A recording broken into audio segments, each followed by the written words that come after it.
Isang magandang araw muli sa inyo mga katikoy, lalong-lalo na sa mga kababayan ko dito sa Catanduanes. Nandito kami ngayon sa Barangay Santo Cristo, Vera, Catanduanes para tugunan ang isang panawagan na matulungan ang isang pamilya.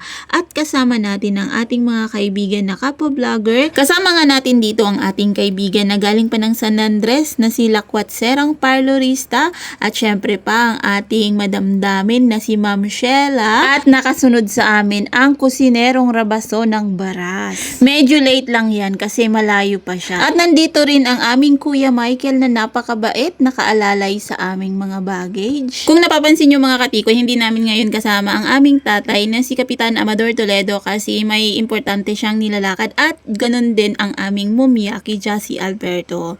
Medyo busy sila at bago nga yan pumunta muna kami kay Kapitan. Sabi mo, nagbayanihan kami mga barangay official na matuglukan ito ng hayong ning lakman talagang dining masisilungan. So ihagad tang tabang bad pidya mang ta.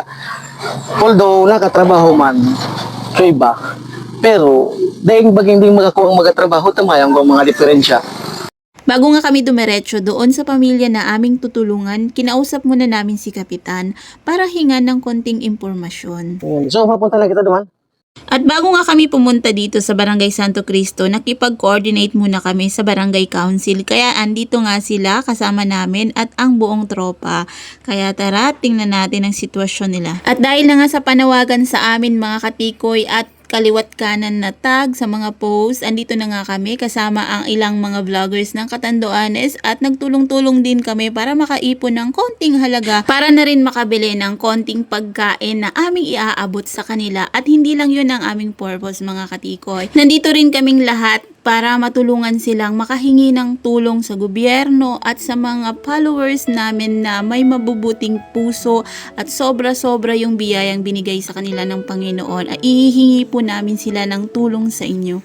Nabanggit din sa amin ni Kapitan na bukod nga sa kahirapan at sa sitwasyon ng isang pamilyang ito, biktima rin ng isang karahasan yung isang miyembro ng pamilya nila. Sa mga hindi pa po nakakaalam habang nanonood ng video na to, yung sitwasyon ng pamilyang ito ay lahat ng anak ni nanay ay puro PWD or walang kakayahan makapagtrabaho o makapaghanap buhay para kumita ng pera. At isa pang nakakalungkot mga katikoy dahil si nanay ay isa ng balo at siya lang ang nag-aalaga at nagtataguyod ng pamilya nila. Dahil na rin sa pagtutulungan ng buong barangay ng Santo Cristo, binigyan sila o nabigyan sila ng masisilungan dito. Paano kaya? Antolin. Antolin. Ilan taon ka na? Wait. Pangalan? Seryo. Seryo po. Anong pinanangilad po?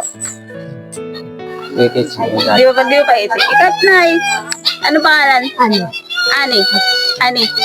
Ikaw po, anong pangalan? Okay lang, Anay. Ikaw, Nay. Anong pangalan, Nay? Anal Cantera. Pilan na pong edad? Senior na. Senior na. Dit man lang po ining tabangon animi. Tayo man sa lang po ining kayanan mo yan. Pero mahagid gila yung tabang sa mga tao. Ninutuwangan pa ka mo, So, ayan po muna ang dit mong tabang sa inyo. Ibinigay na nga namin mga katikoy yung konting tulong na aming dala para sa pamilya. Sabi nga mga katikoy, kunti man pero pag pinagsama-sama ay napakalaking tulong na. At habang ako nga mga katikoy ay nag-i-edit nitong video, hindi ko lubos maisip kung paano na-handle ng isang ina yung ganitong sitwasyon na yung 5 anak niya ay puro PWD. At bukod nga sa puro PWD yung anak niya, kailangan niya pang bantayan yung isa niyang anak kasi biktima ng karahasan at nagpapagamot pa. At napakalaking hamon din sa kanya yung kahirapan at sitwasyon ng buhay nila. Di ko maisip mga katikoy kung paano nila na-handle yung ganitong sitwasyon. Bilang punong barangay ng Santo Cristo, lahat pila kami sa mga kapwa-vlogger, mga vlogger o sa pa man na pwedeng government, government o kaya NGOs na patabangan maski pa paano sa specialmente sa indang palikuran. Actually, ang mga gamit na gibumidyan sa indasahayong, puro miyan hinagadan, nga ni makabulang ning hayong. Dati talaga, diyan lang sinda sa baging tindahan nga nag for the meantime 1 week sinda diyan na dayon ning katuyugan. So kaya kami nag-insist na mga barangay official, barangay council ng Santo Cristo na magkaigo sindang hayong tatutal. Thank you very much man duman sa sayong kagawad na nagpasubri ng daga. So actually maski di man siya ning ng term na hanggat di pa man gagamiton, uya sa nasinda. So, tama ito sa biyatayam ni nanay na sabi ko nga ni, habang guwang tabang, magtanom-tanom na una. So, nahihiling nyo man dati bukidaan. So, sinda naman ang gatanom kaan. So, yan man lang ang sasakuya, di namang na mga material, maski kami na ang magtrabaho.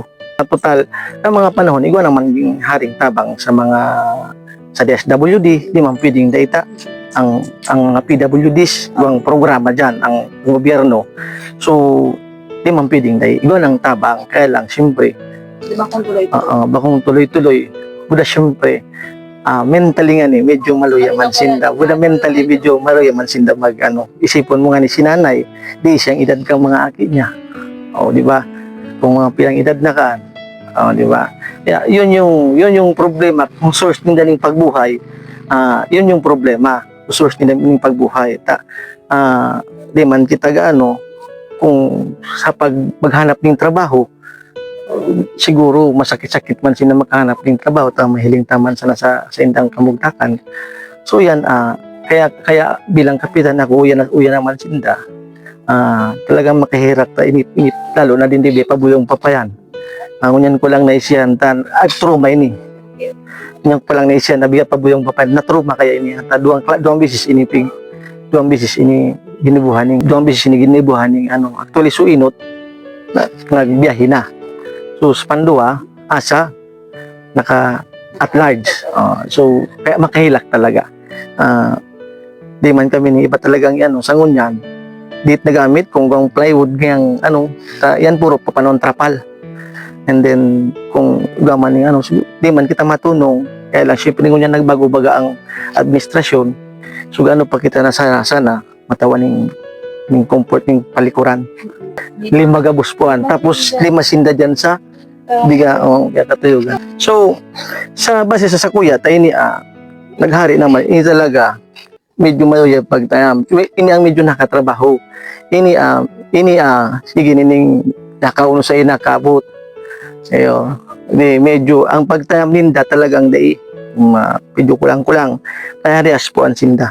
Ini lang talaga ang kasi kung pag elementary, kuya na siya sa Santo Cristo dati. Hanggang pagka high school ninda, tsaka kami naisihan na biyagi buhaning bakong dapat kaso pinsan. So supposedly napakulong ta ito. Ngunyan pinahari sinda ta magtugang, pinahari sinda duman hanggang sa pinabakay na sudaga. Musayin-sayin na sinda nakaabot. Yung si ate po. And siya, parehas po na dining nakalaba man ay syempre medyo masakitan man maghagad ni mapalabang nga si gabagang mga tao na miraculous pag-abot sa paglaba.